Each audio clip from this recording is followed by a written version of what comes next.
Why so many countries have military bases here? Welcome to Dark Side Tale. Let me introduce you to Djibouti, a small country in Africa with a population of just over 1 million people. It's a place that most people in Asia, and even many around the world, may not know about. But this tiny nation holds incredible geopolitical significance, one of the most important and dangerous hotspots in the world today. Why? Because the world's major superpowers have all established military bases here.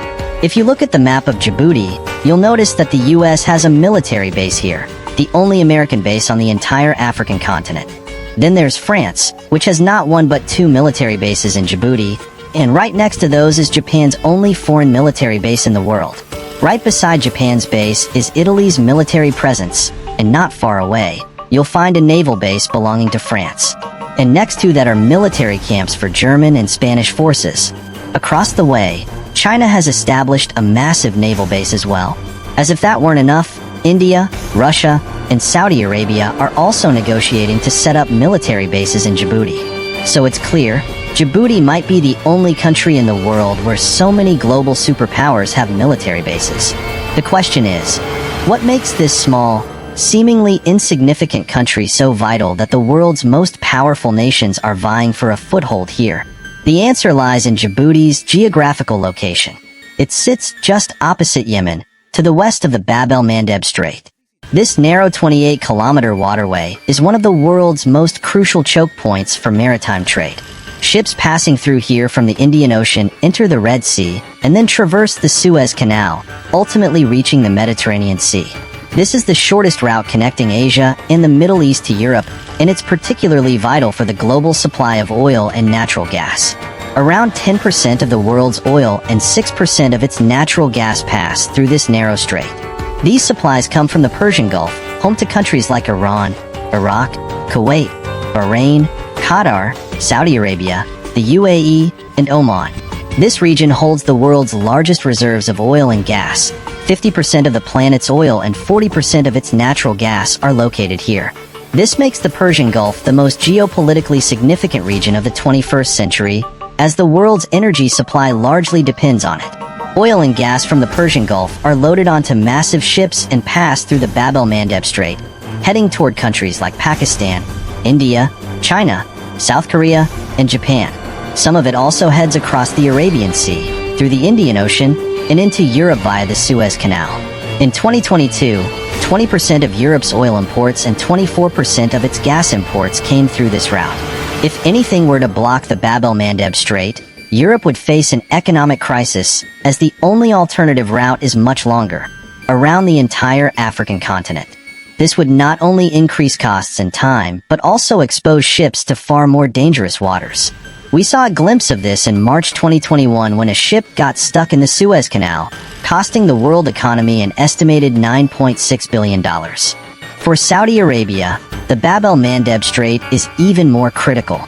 Saudi Arabia holds 15% of the world's proven oil reserves, and oil accounts for 46% of its GDP and 80% of its export income. Every aspect of its modern infrastructure, towering skyscrapers, luxurious lifestyle, everything is funded by oil. Most of Saudi Arabia's oil fields are located along the Persian Gulf, making the Strait of Hormuz the most efficient route for exporting oil to the rest of the world.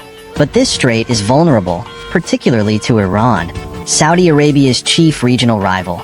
Iran has repeatedly threatened to close the Strait of Hormuz, and if that were to happen, Saudi Arabia's economy would collapse.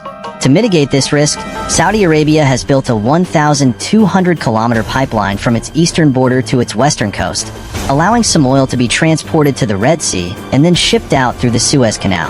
However, in 2014, civil war broke out in Yemen between Sunni and Shia factions, with the Iran-backed Houthi rebels seizing control of Yemen's capital. Saudi Arabia has long supported the Sunni faction in this war, and as a result, the Houthis have repeatedly threatened to target Saudi Arabia's pipeline, which runs dangerously close to Yemen. So on one side, Saudi Arabia faces the threat of Iran closing the Strait of Hormuz, and on the other side, Iranian-backed Houthis in Yemen could disrupt the Bab-el-Mandeb Strait or even destroy Saudi's vital pipeline. This is why Saudi Arabia is now setting up its own military base in Djibouti, to respond swiftly to any such threats and secure its energy lifelines. But Saudi Arabia isn't the only one. The European Union has also realized the critical importance of this region. After the Russia-Ukraine war, Russia cut off its gas supply to Europe, and Europe's only other major option for natural gas is Qatar, which holds the world's second-largest gas reserves. However, Qatar is much farther from Europe than Russia, and there are no direct gas pipelines between them.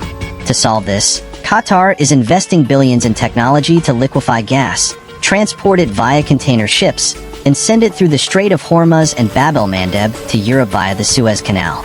Meanwhile, for China, 30% of its manufacturing exports to Europe and North America pass through the Bab-el-Mandeb Strait. To ensure the smooth flow of global trade, China has also established a military base in Djibouti. The US has done the same to keep an eye on this critical trade route and prevent any one country, especially China, from gaining complete control over it. The reason so many countries have military bases here isn't just to protect global trade. This entire region is unstable and dangerous. On one side of the Bab-el-Mandeb Strait, you have war-torn Yemen, while on the other side are African nations like Eritrea, Ethiopia, and Somalia, where law and order are often in chaos. Pirates from Somalia frequently attack shipping vessels passing through these waters, sometimes even hijacking them. To safeguard world trade from these threats, the world's biggest powers have agreed that they need a military presence in this region, and Djibouti offers the perfect location. Djibouti is one of the most peaceful countries in Africa, and it wields considerable influence over the continent. For example, Ethiopia, Africa's second-largest country by population, is landlocked and relies heavily on Djibouti's ports for its trade. Djibouti's location has made it a crucial hub, and this is a great example of how a country can use its strategic geography to gain importance and wealth. This reminds me of the potential of the Indian subcontinent. Pakistan, India, and Afghanistan are located at the crossroads of the world, connecting north to south and east to west. Imagine if Pakistan leveraged its geography to give Russia and China access to the Arabian Sea, or if India opened trade routes to Afghanistan and beyond. This could open vast new markets for both nations, transforming their economies. Before the British arrived, the Indian subcontinent was one of the richest regions in the world, precisely because it was located at the heart of global trade routes. And for now, thanks for watching.